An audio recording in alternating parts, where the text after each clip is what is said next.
Former Vice President, even as we look at politics, Atiku Abubakar has ruled out stepping down for some other person in the race for the African Democratic Congress presidential ticket.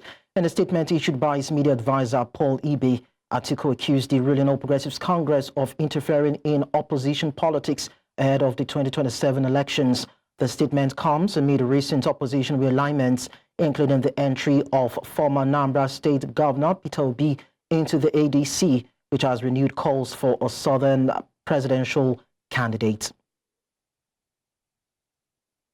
Meanwhile, Atiku Abubakar has warned that Nigeria's democracy is under threat, accusing the Tinubu administration of shrinking democratic space and weakening opposition parties. Atiku says prolonged economic hardship combined with political actions that concentrate power within the ruling All Progressives Congress is creating conditions for one-party dominance.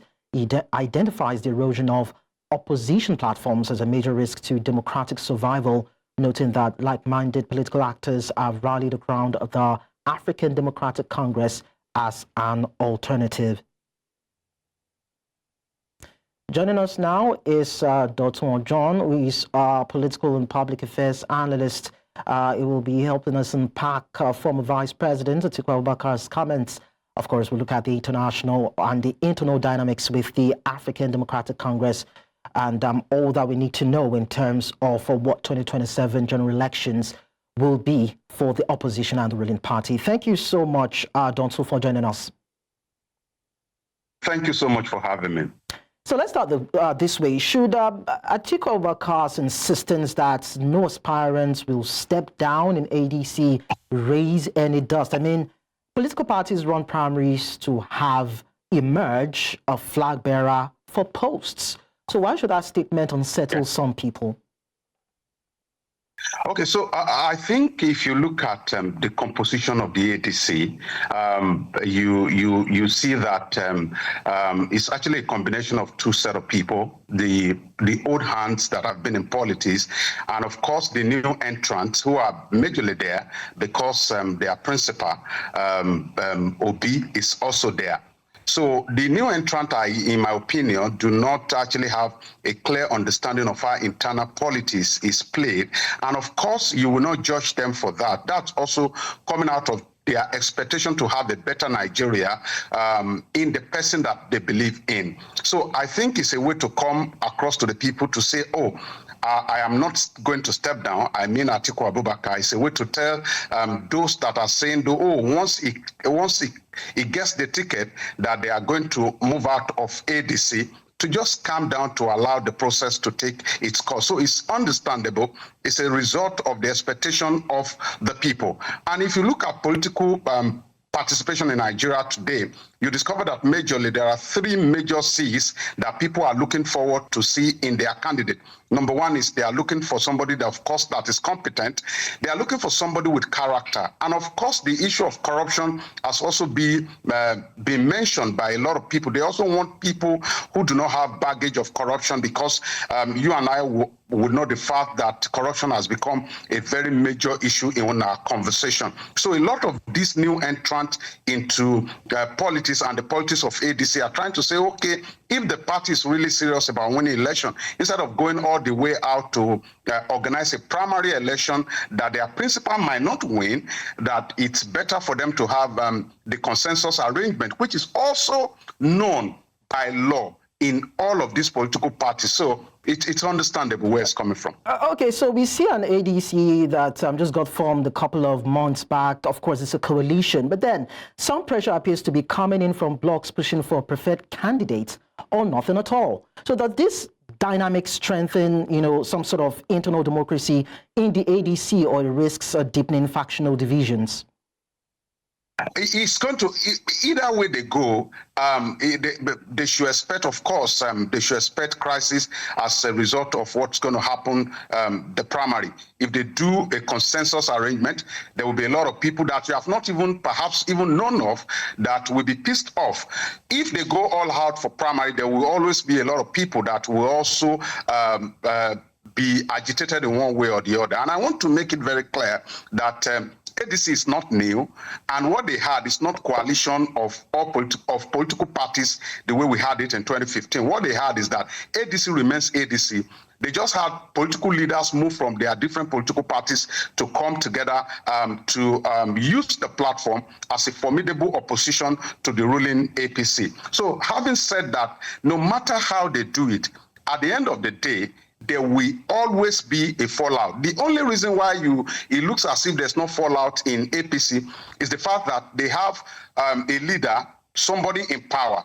And any political party in Nigeria today that does not have anybody in form of the president who can call them to the table to sit down, you will always see that there will always be this kind of agitation, because politics clearly is about interest. And if anybody comes into this vehicle called political party to actualize its own interest, and at the end of the day, if the interest is not actually met in the Nigeria kind of situation, people move out, because we have consistently seen that the Nigerian kind of situation is not one that prioritizes the society above self. So everybody keeps talking about self. And the hallmark of development in any democracy is the issue of sacrifice. If it doesn't come to me, and that's what we call political character also. What is political character?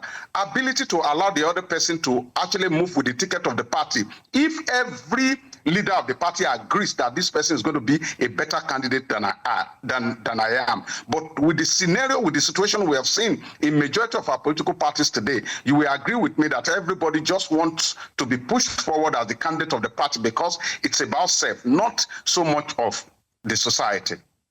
Yeah, so I'm also aware that, ADC was actually formed in 2005. So my concern was even about the new set of movements with the coalition and the heavyweights that are just coming in now to make the party stronger and more vocal in terms of 2027. But now we're looking at calls for a southern presidential candidate in 2027 election. What are the broader political implications of Atiku's refusal to step aside?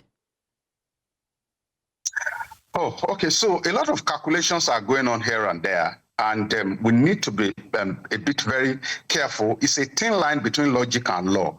Now, in law, there's nothing that says anybody can actually come from anywhere to run for anything and become anything. But in terms of logic, you can now begin to think about the fact that, the Northerners, they've had their time. Perhaps a Northern person had been there for 8 years. Maybe it's time for a Southern person to actually be there for another 8 years. It's logical. But again, where we continue to make noise about zoning is because Nigerians have not been served good leadership. The cure from the agitation for zoning is good leadership. Once we get to a point where we can actually have the kind of good leadership that we're looking out for, it will not matter whether you are from the South or from the North. So at every point in time that you see that people come out to say, he must be from my place, at every point in time that you see that people come out to say he must be from my zone, then it puts a question mark on the development of our democracy over the past 20 years. If we had actually moved past this issue of myopic democratic development, if we have embraced broader developmental view, you will see that all of these agitations gradually will die down. For instance, even apart from zone, apart from ethnicity and religion, you can also begin to see the way political parties are coming out to say, it must be somebody from my party. If I know that somebody from PDP or from APC, from Accord Party or Labour Party or Young Progressives Party will serve my interest, if I am sure, then I'm not going to do everything possible or bend the law to ensure that somebody from my party wins. So all of these questions about agitation as to South and North is brought out of the fact that we have not been able to develop the people. We have not been able to grow our community, and we have not been able to serve the people the dividend of democracy the way we should have served them. If we embrace this mindset today of giving to the people what democracy should give to them, if we decide that we are not going to cut corner and put the money of government in our pocket, if we decide today that we are going to give Nigerians everything they need to lead a better life, then I tell you that all of these agitations will naturally just die down. Well, basically it's about purpose versus plan. So let's see how the Rescue Nigeria mission threaded by the ADC would fly amidst all these challenges before it. Thank you so much, Dotun Ojon, for sharing your thoughts with us at this time. It's a pleasure to be here always. Of course.